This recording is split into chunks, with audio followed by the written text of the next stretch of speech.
Shalom. First and foremost, before I get started, I'd like to give all praises, honor, and glory to where it's due to Yahweh, Bahashem, Yahushai, Bahashem, Rachakwadash, and double honors to the apostles and elders of Great Millstone who rule well and who taught us the truth. Today's lesson will be entitled somewhere along the lines of don't be a part of something that is not worth loving. Don't be a part of something that is not worth loving. And I got the meaning for to be a part of something. It says to be included or involved in something. So don't be included or involved in something that is not worth loving. Now, what is that something that we do not want to be a part of? What is that thing that everybody else wants to be included in, wants to be involved in, but in all reality, it's not worth it. It's not worth loving. It's not worth indulging in it. It's not worth putting your energy towards it. This society, this world. Let's get that real quick. 1 John, not 2 John, it's like 1 John 2 and verse 15. And it reads, love not the world, neither the things that are in the world. If any man love the world, the love of the Father is not in him. So don't be a part of something. Don't be a part of this world because it's not worth loving. Don't be a part of this world because it's not worth loving. It has nothing to offer you. Let's get that in the NOT. Do not, verse 15, do not love this world nor the things it offers you. What does this world have to offer you? Cars, jewelry, houses, on this side, fame. But at the same time, how do you, in order to receive the top pinnacle, a crumb in this society, you got to sell your soul. And at the end of the day, it's not worth losing the love of the Heavenly Father for the love of the world. It's not worth it. Because if you love this world, if you're included, involved, a part of this world, then the love of the Father is not in you. That's just something we want to be a part of. We want to be part of Yahweh Shem Yashai. That's what we want to be a part of. Because Yahweh Shem Yashai is worth loving. He's worth following. He's worth seeking after. Don't seek after this world. Don't seek after this society and what it has to offer. Because it's minute compared to what the Lord Yahweh Shem Yashai has to offer us. This is what we got to seek. Again, I brought this out yesterday. Got to bring it out again. Matthew 6 and 33. But seek ye first the kingdom of the Most High and his righteousness, and all these things shall be added unto you. So that's what we got to seek. That's what we got to be a part of. That's what we got to be included in and involved in, seeking the kingdom of the Most High. That's what the Lord wants. The Lord doesn't want you to seek this society. He doesn't want you to seek the ways of Babylon, the ways of America, the ways of this world. He don't want you to be a part of this world. Or it would have said, love the world. Love everything in the world. But it don't say that. It says, love not the world. Neither the things that are in the world. Let's go back into it. 1 John 2. Verse 15 again in the KJV. Love not the world, neither the things that are in the world. If any man love the world, the love of the Father is not in him. For all that is in the world, the lust of the flesh, and the lust of the eyes and the pride of life is not of the Father, but is of the world. Why would you want to be a part of something that is not of the Father, that is not of the Most High, Yahweh, who the word ignorantly calls God? Why would you want to be a part of something that the Lord Yahweh Shem Yashai does not approve of? It's not worth it. Everything in this world is not of the Lord Yahweh Shem Yashai, but it's of this society. Verse 17, and the world passeth away and the lust thereof, but he that doeth the will of the Most High abideth forever. So why would you want to be a part of something that doesn't last forever? Why would you want to be a part, speaking to myself first and foremost, why would you want to be a part of something that will decay, that corrupts, that vanishes away as a dream in the night, that vanishes away as your very body? Why would you want to be a part? The Lord Yahweh Shem Yashai is offering us something that lasts for all eternity. That's what we're striving for. That's what we're seeking after, man. What the Lord Yahweh Shemi saw. That's what we want to be a part of. Something that lasts for all eternity. Because why? Because it's worth it. It's worth loving. It's worth chasing after. It's worth dreaming of. It's worth seeking. It's worth risking your life and sacrificing your life for.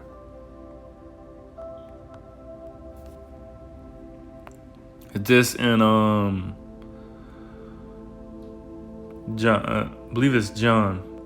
Meat that endureth. I know it's in John. I just forget John 6. John 6 and verse 27. Labor not for the meat which perisheth, but for that meat which endureth unto everlasting life. Now let's get that word labor. It says labor not for the meat which perisheth. Now if it'll let me go, all right. Labor. G2038 says to work, to labor, to do work, to commit. No, so don't commit to something to the meat that perisheth. Don't be a part of something that is going to perish, but be a part of something that is going to last forever. To work for.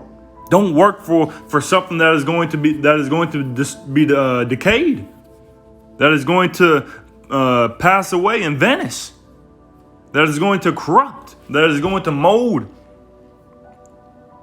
But work for something that is going to last for all eternity.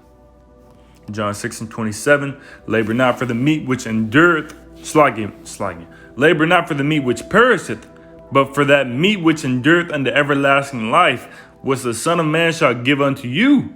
For him the Most High, the Father, sealed. So don't worry about this place, man. Don't worry about it, because it's not going to last forever. Don't be a part of it, because it's not going to last forever. It's not worth it. It's not worth losing your soul.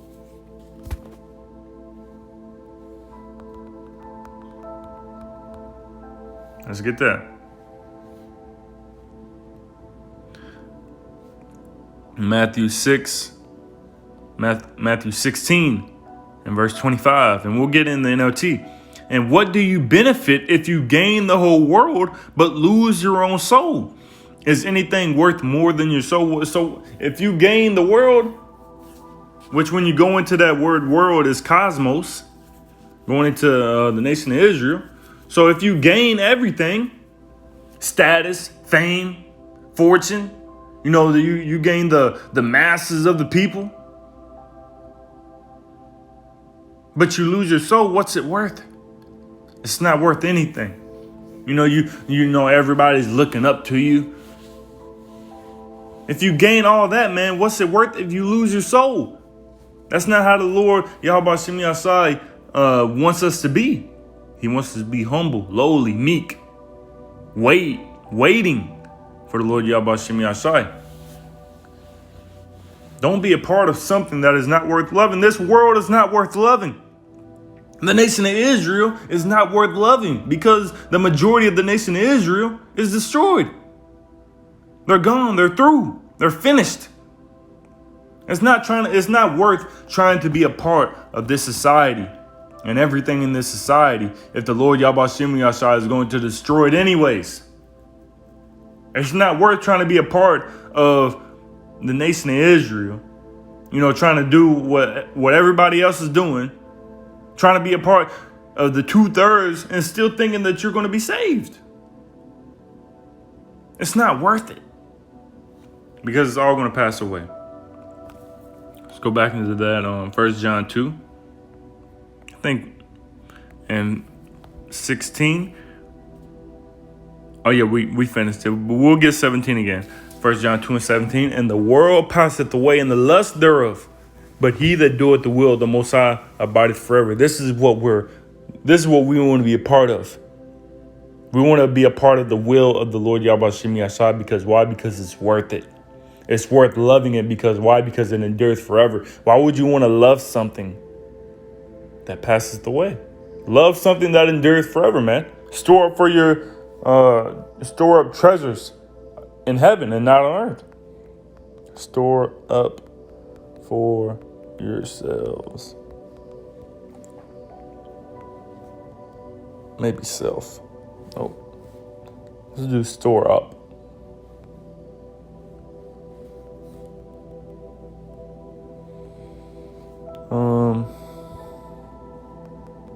I believe it's Colossians. Keep bringing me.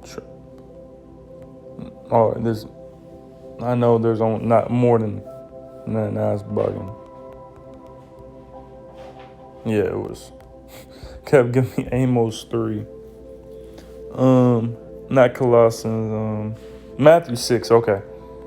Matthew 6 and verse 19.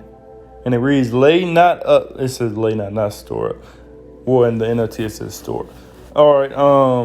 And then KJV, it says Matthew 6 and 19 in the KJV, lay not up for yourselves treasures upon earth, where moth and rust doth corrupt, and where thieves break through and steal. So don't be a part of something that is going to rust, that is going to corrupt. Don't be a part of something where thieves can break through and steal. Verse 20, but lay, because it's not worth it. Why would you want to be a part of something that somebody can steal? Verse 20, but lay up for yourselves treasures in heaven, where neither moth nor rust doth corrupt, and where thieves do not break through nor steal. This is what we want to be a part of, because this is worth it. Verse 21, for where your treasure is, there will your heart be also. So if your treasure is on earth, then your heart's going to be on earth. We're not of this world. Why would you want to be a part of something that you're not a part of, that you're not of? We're not of this world. For where your treasure is, there will your heart be also. But if your treasures are in heaven, then that's where your heart is. That's where your mind is. Romans 8 in verse 18. It says, for I reckon that the sufferings of this present time are not worthy to be compared with the glory which shall be revealed in us. So this present time right now is very treacherous. Why would you want to be a part of something that is going to be decayed and that you're suffering in? We're all suffering. We're all going through afflictions in some way, shape, or form. Nobody's living a perfect life. We're suffering. And it's not worthy to be compared to what the Lord Yahweh Shem Yahshua is going to reveal in us. We got to continue to stay patient and endure, speaking to myself first and foremost, until the Lord Yahweh Shem Yahshua returns, and he gives us and he allows us to be a part of something that is worth loving. You want to be a part of something that is worth loving, and this society is not worth loving. The things that this world offers is not worth loving. I went back to 1 John. Maybe it was 1 John 3. Yeah. 1 John 3 and verse 1. Behold, what manner of love the Father hath bestowed upon us, that we should be called the sons of God. Therefore the world knoweth us not, because it knew him not. Beloved, now are we the sons of God, and it doth not yet appear what we shall be. But we know that when he shall appear, we shall be like him, for we shall see him as he is. This is what we want to be a part of. This is worth loving. Being a son of God, being part of the elect of the nation of Israel. Now that's something that we want to be a part of. Because that is worth loving. Because that will never decay. That will never rot. That will never rust and pass away. But what is saying in 1 John 2? That the world and everything in it passeth away, and the lust thereof. But he that doeth the will of the Most High abideth forever. We want to abide forever. And that's what we're seeking after. We want to be, Lord willing, I'll be part of the elect, and we be part of the elect. We of the hopeful elect want to be a part of something that is worth loving. And the only thing that we see that is worth loving and being a part of is Yahweh Shem Yahshai. It's His truth. So Lord willing, this lesson was edifying to the spirit, to the body, and to the fold. And before I end it off, I'd like to give our praises, honor, and glory to where it's due to Yahweh Bahashem Yahushai Bahashem Chakwadash, and double honors once again to the apostles and elders of Great Millstone. Until next time, Shalom.